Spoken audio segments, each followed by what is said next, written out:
بسم اللہ الرحمن الرحیم۔ پچھلی ویڈیو کے اندر ہم نے بیان کیا تھا کہ جب 7 لڑکیاں قید ہو کر آئیں اور ساتھ میں چند لوگ بھی تھے جو سلطان صلاح الدین ایوبی کو قتل کرنے کے ارادے سے آئے تھے۔ دونوں کو الگ الگ خیمے میں رکھا گیا تھا۔ رات کے وقت موبی اپنے خیمے سے نکل کر رابن کے پاس پہنچی۔ وہاں جا کر پلان بنایا کہ سلطان صلاح الدین ایوبی کو کیسے قتل کیا جائے۔ جب انہوں نے پلان بنا لیا تو اس کے بعد آگے بیان کرتے ہیں۔ موبی رابن کے بستر سے نکلی اور خیمے کے پردے کے پاس جا کر پردہ اٹھایا، باہر جھانکا، اندھیرے میں اسے کچھ بھی نظر نہ آیا۔ وہ باہر نکل گئی اور خیمے کی اوٹ سے دیکھا کہ سنتری کہاں ہے۔ اسے دور کسی کے گنگنانے کی آواز سنائی دی۔ یہ سنتری ہی ہو سکتا تھا۔ موبی چل پڑی، درختوں سے گزرتی، قدم قدم پر پیچھے دیکھتی، وہ ٹیلے تک پہنچ گئی اور اپنے خیمے کا رخ کر لیا۔ نصف راستہ طے کر کیا ہوگا کہ اسے 2 آدمیوں کی دبی دبی باتوں کی آوازیں سنائی دینے لگی۔ یہ آوازیں اس کے خیمے کے قریب معلوم ہوتی تھی۔ اسے یہ خطرہ نظر آنے لگا کہ سنتری نے معلوم کر لیا ہے کہ ایک لڑکی اپنے خیمے سے غائب ہے اور وہ کسی دوسرے سنتری کو یا اپنے کمانڈر کو بلا لایا ہے۔ اس نے سوچا کہ خیمے میں جانے کی بجائے اپنے ان 5 ساتھیوں کے پاس چلی جائے جو مراکشی تاجروں کے بھیس میں کوئی 1.5 میل دور خیمہ زن تھے۔ مگر اسے یہ خیال بھی آ گیا کہ اس کی گمشدگی سے باقی لڑکیوں پر مصیبت آ جائے گی۔ وہ تھی تو پوری چلاک، پھر بھی ان پر پابندیاں سخت ہونے کا خطرہ تھا اور کوئی چارہ کار بھی نہ تھا۔ موبی ذرا اور آگے چلی گئی تاکہ ان 2 آدمیوں کی باتیں سن سکے۔ ان کی زبان وہ سمجھتی تھی۔ یہ تو اس نے دھوکہ دیا تھا کہ وہ سسلی زبان کے سوا اور کوئی زبان نہیں سمجھتی۔ وہ آدمی خاموش ہو گئے۔ موبی دبے پاؤں آگے بڑھی۔ اسے بائیں طرف قدموں کی آہٹ سنائی دی۔ اس نے چونک کر دیکھا۔ درختوں کے درمیان اسے ایک سیاہ جو کسی انسان کا سایہ تھا نظر آیا۔ اس نے رخ بدل لیا اور ٹیلے کی طرف آنے لگا۔ موبی کوئی خطرہ مول نہیں لینا چاہتی تھی۔ وہ ٹیلے پر چڑھنے لگی۔ ٹیلا اونچا نہیں تھا، فوراً ہی اوپر چلی گئی۔ وہ تھی تو بہت ہوشیار، لیکن ہر انسان ہر قدم پر پوری احتیاط نہیں کر سکتا۔ وہ ٹیلے کی چوٹی پر کھڑی ہو گئی۔ اس کے پس منظر میں ستاروں سے بھرا ہوا آسمان تھا۔ سمندر اور صحرا کی فضا رات کو آئینے کی طرح شفاف ہوتی ہے۔ درختوں میں جاتے ہوئے آدمی نے ٹیلے کی چوٹی پر درخت کے تنے کی طرح ایک سایہ دیکھا۔ موبی نے پہلو اس آدمی کی طرف کر دیا۔ اس کے بال کھلے ہوئے تھے جنہیں اس نے اپنے ہاتھ سے پیچھے کیا تھا۔ اس کی ناک، سینے کا ابھار اور لمبا لبادہ تاریکی میں بھی راز کو فاش کرنے لگا۔ یہ آدمی رات کے سنتریوں کا کماندار تھا۔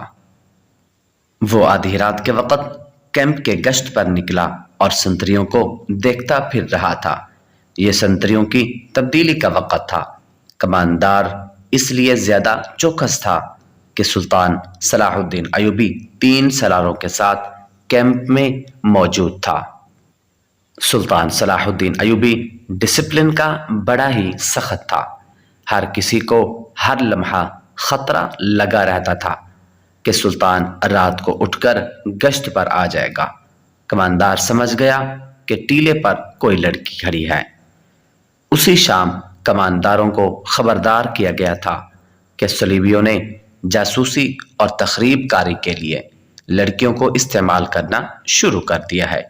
یہ لڑکیاں صحرائی خانہ بدوشوں کے بحروپ میں بھی ہو سکتی ہیں اور ایسی غریب لڑکیوں کے بھیس میں بھی جو فوجی کیمپوں میں کھانے کی بھیک مانگنے آتی ہیں، اور یہ لڑکیاں اپنے آپ کو مغویہ اور مظلوم ظاہر کر کے پناہ بھی مانگ سکتی ہے۔ کمانداروں کو بتایا گیا تھا کہ آج رات 7 لڑکیاں سلطان صلاح الدین ایوبی کی